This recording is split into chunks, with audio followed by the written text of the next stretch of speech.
Is Keir Starmer gay? Must be. Keir Starmer? Come on.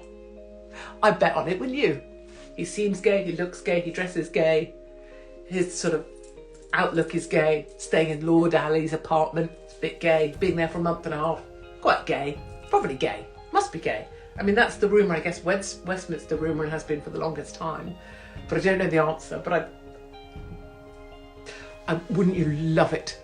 Let's decide, shall we? Have you heard of the news that has been sweeping the internet, hitting Keir Starmer hard and whittling his support down to nearly nothing? Social media's been buzzing with a twisted nickname for him, Keir Starmer, which is just adding fuel to the fire for the Labour leader. And just when he thought these rumours were the worst it could get, along comes an even stranger theory that's got everyone talking.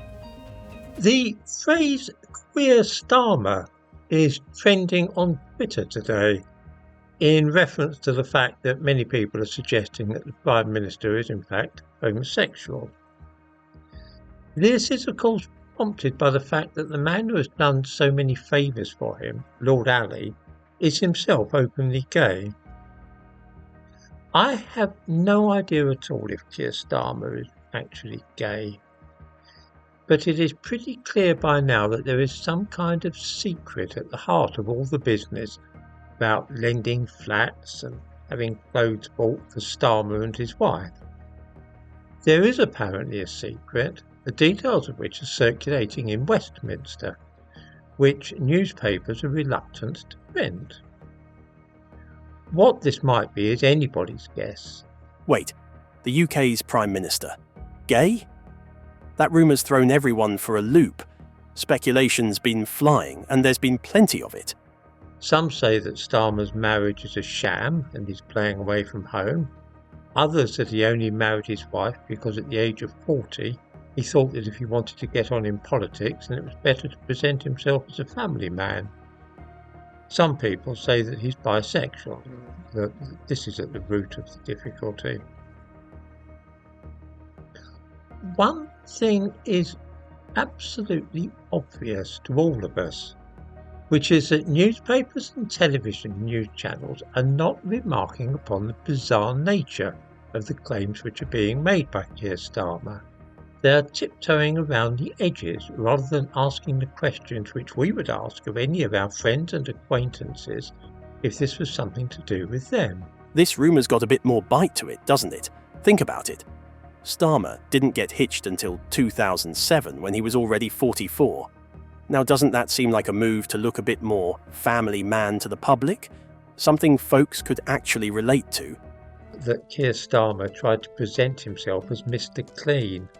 And when you set yourself up like that as someone who is supposed to be the sea green incorruptible like Robespierre, obviously when your little peccadilloes do come to the front, you're going to be judged more harshly for them. As enticing as the news may be for many people, Starmer wouldn't have landed himself in a spot where his character and gender orientation were being speculated about. Especially not in today's age, where everyone is open to sharing their true identity openly without anyone judging them based on their choices. So I think there is something bigger going on here, and it's annoying because I don't know what it is. And I know that the lobby of political journalists at Westminster feel the same. All of us instinctively feel that there is some big fact here that we're not being made. I mean, I'm going to ask the question because nobody else will. Is it some kind of sex thing, do you think? So there have long been rumours about Keir Starmer's private life, and they certainly aren't to do with any kind of doubts over his sexuality, if I can put it delicately.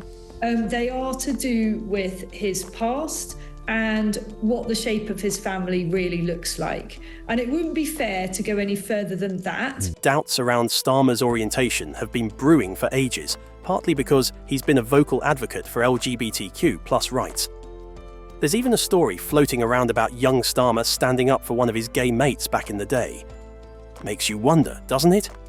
But let's be real, none of this should matter. It's just that his rather bumpy performance since taking office has given folks a reason to pick at every single rumour about him, personal or professional. But this is an open secret at Westminster that those question marks have been around for a long time, and papers have been extraordinarily restrained in not publishing any of that speculation. And even whether they've got, maybe there are publications that have more information than I'm aware of, they've been restrained. Why? Because there's been a strong feeling that it's not in the public interest. And the bar for that these days for the press is really quite high. It's a whole different world to where we were in the John Major years. All those sleaze scandals were really just to do with cabinet ministers having affairs, having mistresses. Right. That doesn't wash anymore in modern day Britain. People actually don't care. If one of our cabinet ministers has got a relationship with someone else. Whatever secrets they're stashing away in the halls of Westminster won't matter a jot to the public, as long as Starmer steps up and delivers on his promises. Rather than faffing about with media control, maybe the government should keep its sights on what really counts, and those are the real issues facing the country. If it has some bearing on the conduct of policy or laws that are being made, that's when it starts to become a problem, isn't it? So you have to have a strong public interest defence to publish this stuff. And I think to date, the media has felt that there hasn't been a strong public interest defence. And in fairness to Sir Keir Starmer, whatever may or may not be going on in his past or in his private life, he has never posed with his family or children and acted like they're the perfect family and that he's the perfect dad and all of that, perfect husband, etc., etc. He hasn't done that. So there hasn't up until now been any kind of hypocrisy public interest defence. Shouldn't Starmer realise by now that it all hangs on his next move? Honestly, if he just started keeping his promises, folks would forget these scandals like yesterday's news. This isn't just wishful thinking, but the plain truth. People aren't bothered by a leader's quirks if he's keeping them happy. But making things better? Well, that's a tall order when you're Starmer, isn't it?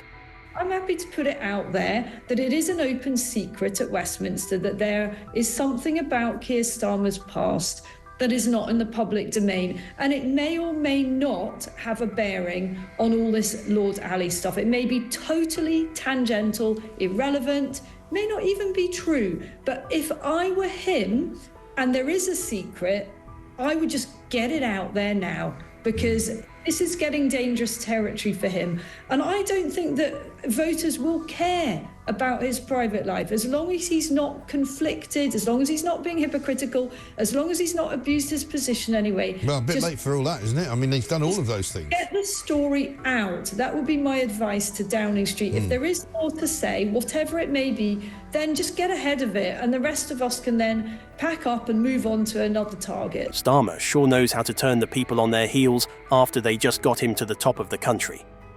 He has spun around from his vows and completely left the people hanged to dry with the excessive taxes and inhumane cutbacks from the pensioners.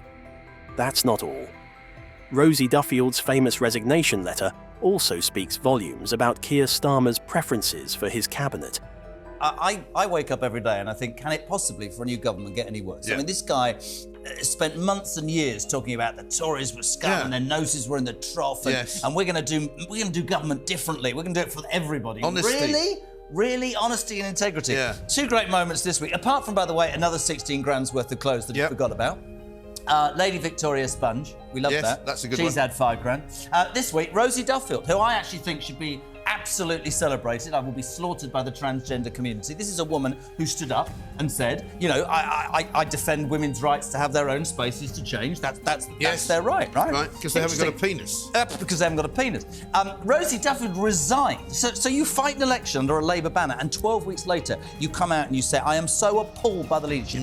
The leadership that is greedy, doesn't care about the working man and woman. Arrogant, just terrible. I am walking out. What does Rosie Duffield leaving the office tell you? It seems Starmer's been gathering a close circle of allies around him, adding more fuel to the fire of rumours swirling about the man. While he's given the public plenty of blunders to chew over, this particular tale has been tucked away for a while. Yet Starmer's mysterious reputation has become somewhat of an open secret in Westminster. The impact of these rumours is clear. Media channels and papers have been feeling the heat to steer clear of this topic, which only makes folks all the more suspicious as days go by.